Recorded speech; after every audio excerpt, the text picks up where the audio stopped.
Hi, yeah, thank you for having me here today. So do you want to say who you are and what research facility that we're at? Sure.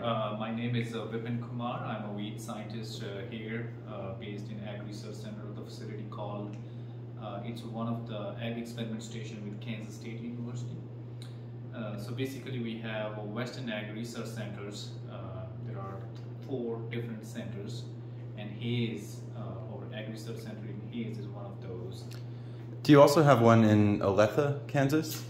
No, that's a different one. Okay. We have one in Garden City, one in Colby, one in Tribune, Okay. and Hayes is the 4th one. So there are 4 experiment stations for Western Ag experiment station. So this is kind of a unit we have for serving the community in Western Kansas. Oh, awesome. And most of our research here is based in dryland agriculture. For people, maybe myself included, that might not know, what exactly is dryland agriculture? So dryland agriculture, basically, we are just sitting or standing here is kind of the middle of the Central Great Plains. So the precip, the annual precip average is low comparatively to our Eastern Kansas folks. We get like 24-inch average rainfall here in Hayes. Is there a specific rainfall amount that would have to be categorically to match that description? Yes, it is, and certain crops you can grow in that kind of rainfall patterns. And the average precip we have here is relatively higher. When you go towards Colorado, eastern Colorado, it goes down. It can go to like 12-inch rainfall year. So that makes things a little difficult to grow here. So that's why we call it semi-arid weather or climate in this region, so Central Great Plains. And major crops we grow is wheat, sorghum, some dryland corn, some soybeans, a little bit sunflower. So those are the major 4 or 5 crops we grow here in Western Kansas. And major production is under NoTill production. Oh, amazing. Yeah. So no-till means we don't till it. So the idea with the no-tillage is to save or conserve the moisture for the subsequent crops, because we are already low in annual precip. So the idea is to preserve that moisture and preserve the soil as well. Is it also better to do no-till because you're not driving heavy machinery across and compacting the soil as well? So how would that have an added benefit? Well, if you remember in 1930s, there was a dust bowl period. So during that time, the folks used to till a lot for weed control, for soil prep, for planting, and other stuff. But when that dust bowl period came, so there were a lot of push from federal government to go for no-till. That's one of the conservation practice the growers adopted here. So doing that, you can avoid the wind erosion and water erosion of that soil, and also conserve the moisture that we receive during the winter months in terms of snow or precip. So the whole idea of no-till is to preserve the moisture, preserve the soil, and to make it more sustainable for longer term. So how would you plant or seed a no-till wheat acre?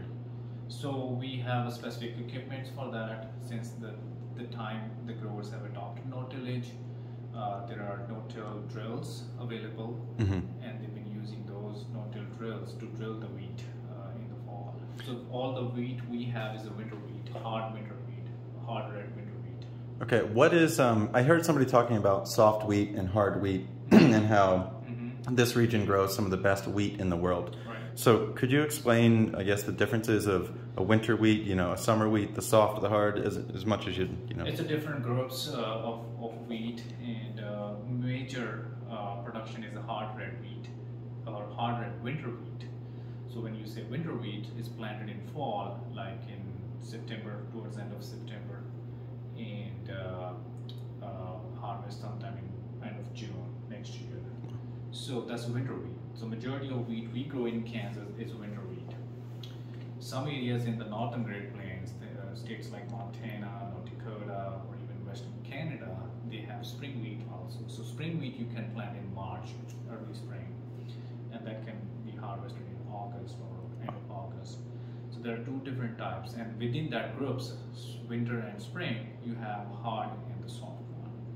And but majority here is the hard red wheat. Mm-hmm. How many acres do you all have here at your facility? Well, we have, I think this is one of the largest dryland research center in country, and we have integrated research, the cropland as well as livestock. So we have an animal scientist here as well, looking at animal research. Which animals are they doing research with? So they are mainly for the meat purpose, not for the dairy, and cows. Mainly they are having cows here, and they graze it. We have some rangeland here as well. In terms of total acreage, I'm not sure what is the exact number, but it's somewhere between 2,000 acres to between 2,500 acres. Yeah. If you don't mind me going a little bit personal with you, how did you kind of get into the path of agriculture? You know, it kind of seems that there's varying stories for people. So I'm basically from India. So I did my undergrad back home in India, in one of the ag university there. And during that time, I learned that I can go for abroad learning or higher educations in agriculture. So I grew up in a small family farm back home. We grow wheat, rice, and sugarcane in northern part of India. What's a small Can you explain anything about farm sizes in India and maybe like compare them? Yeah, when I say small is like probably less than 5 acres. Okay. So we have like 3 acres of farm. We grow our own wheat and rice for the family purpose, and sometimes sugarcane. So small to marginal farmers. There's more of those farmers in India. The size is somewhere between 5 and 10 acres. That's like an average size of land the growers have. But here is a different story. We have large farmers, farm size in Kansas and in the States. So when I was doing that agriculture and growing up in there, so I learned that we can go for higher education. So I came here in 2009, did my master in Louisiana State. Did a project in cotton, and then went to Montana State for a PhD. Okay. And my whole training was in weed science, so how we can control weeds in croplands. So that's my specialty, and I came here in 2017, joined K-State. Okay, so yeah, are you doing here like a lot of natural pesticide management? Do you have to bring in like any kind of like ladybugs or nematodes, or what would entail, you know, some of your research? My major research area is on herbicides based research, because there is a lot of interest from the growers to use those herbicides in crops. And one of the issues that folks have been facing here is the herbicide resistant weeds, the evolution of resistance in weeds, and how to tackle that kind of problem and what alternate strategies we have. So my goal is to develop alternate integrated strategies for folks growing crops in dry land. You know, you can integrate mechanical methods, cultural methods like crop rotations, competitive crops. What are the other novel strategies we can bring into our systems to manage or to tackle these herbicide systems? Because this is a hub for evolution of herbicide-resistant weeds, and the folks have been struggling. This is kind of the high priority area right now for the research purpose. Yeah, what type of weeds, you know, are going to be growing in the fields out here, and is that? So we have major issues is pig weeds. If you know pig weeds, in the species we are struggling is palm amaranth. That's the #1 problem weed species in whole country right now. Was that a native species or is that an invasive? It's not native. It's a native of Southwest United States. Okay. In somewhere in the desert areas of Arizona and California, but it spreads. Now it's present in 2/3 of the states in the country now, and it's moving upward north. They have found some palm amaranth even in Wyoming. Wow. And some in North Dakota, and I think they found some water hemp in Montana as well. So it's going up north, and one of the issues with this species is it evolves very rapidly in terms of resistance to all our commonly used herbicides. So when they develop resistance, they don't get control, and that's where the growers struggle to control it, and what alternate strategies we can come up with. So this is the number one challenge, research challenge right now for weed science community in the whole country, not only in Kansas, but Kansas, because I have a large agriculture background, and we have been facing this problem and using a lot of chemicals. So herbicide resistant palm amaranth has become a number one problem for the state. So second species is a kochia. So kochia scoparia is basically called tumbleweed. Okay. Yeah. So that's the kind of weed of West, and it's also very invasive, very fast, rapidly invading new areas and developing resistance to herbicide. Historically, kochia was number one problem here in the region, but now palmer has taken over on kochia, but kochia is still a problem here. Okay. So those are two key species, and there are other. Yeah. How many different combinations of herbicide are you testing kind of on the land here? So as I said, we grow wheat, sorghum, corn, sunflower, and those crops. And I test almost probably more than 150 chemicals every year. Wow. Different combinations, some molecules, new molecules from the industry is coming. The idea is to come up with some sort of strategies where we can use some chemical, but some other methods of weed control, like cultural methods, growing some cover crops. So cover crops are kind of very interesting topic of research right now among growers and researchers here in the region, because we are dry land. Can we grow cover crops? Because cover crops biologically can suppress those weeds, but do we have enough moisture to grow those and we don't hurt our main crop yields? Yeah.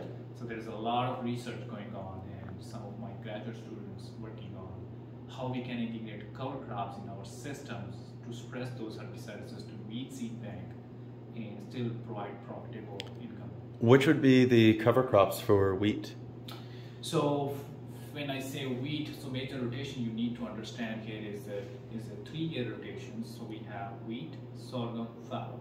Oh, interesting. So wheat, and then summer crop, and then a fallow. When you say fallow, fallow means nothing to plant. So they have a fallow phase again to conserve the moisture.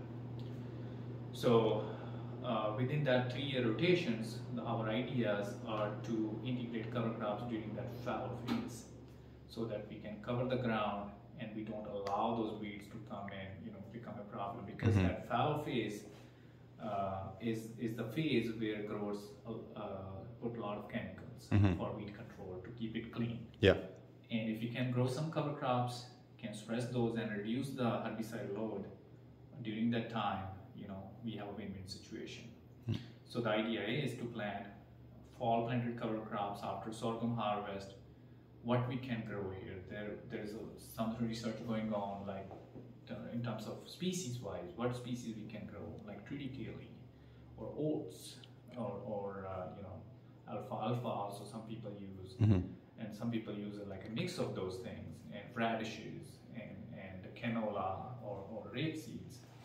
There's a lot of interest there, and there's not a whole lot of information right now. This is the kind of new research topic we have just picked up recently, and I see there's a lot of potential to kind of tweak it and kind of see how that can be integrated and recommend to the growers that would be more profitable. What would be the testing process to determine that chemicals can be applied out to the fields? So we normally use our commercial scale sprayer here, and we have some small spray booms, like handheld booms, and we use our PPE, plant protection equipment. And for those new molecules, they give us little amount. We test on a smaller area. So those are our test plots. But we also have a tractor operator sprayers for commercial scale. Oh, cool. To look at those. And then we have spray chambers in our greenhouses, where we can screen like a single plant or a few plants in a smaller amount. Oh, okay. So that's kind of screening purpose. Yeah.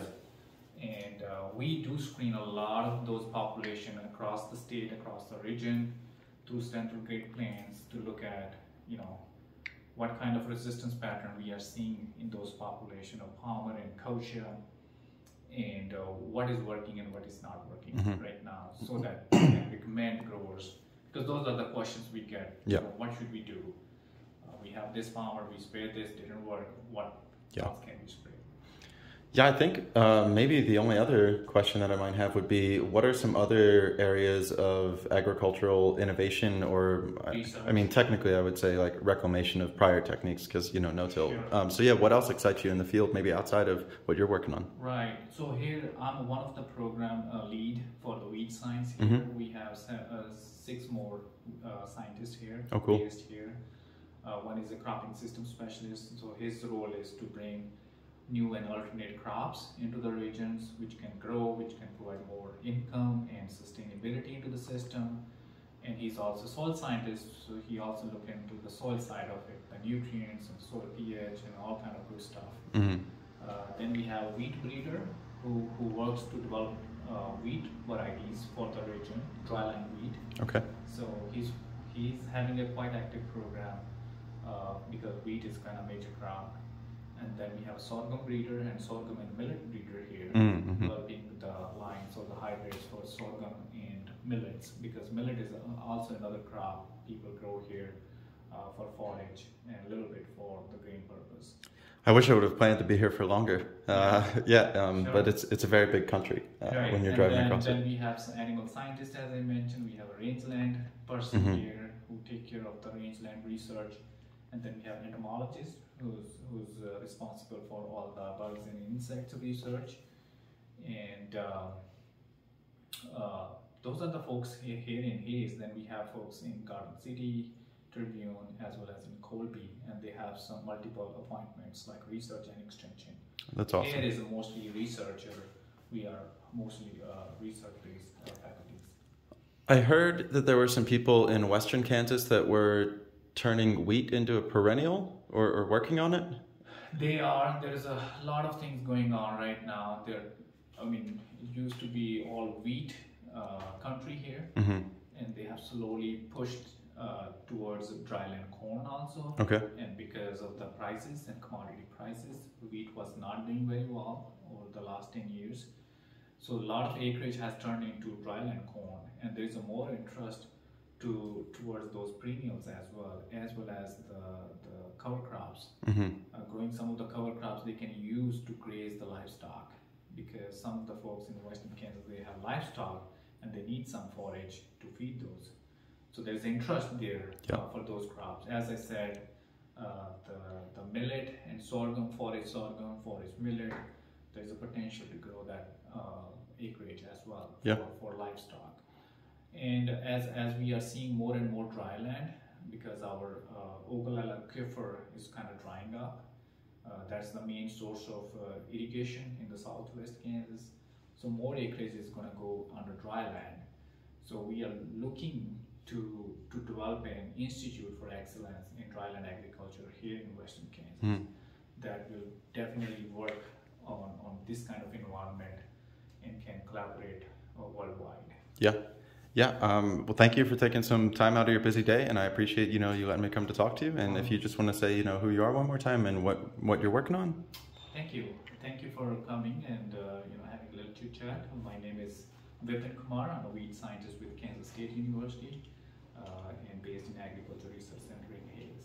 Yeah, I really appreciate it. And if anybody likes this video, give a like, subscribe. You can watch it anywhere that you want to. And I hope you have a nice day.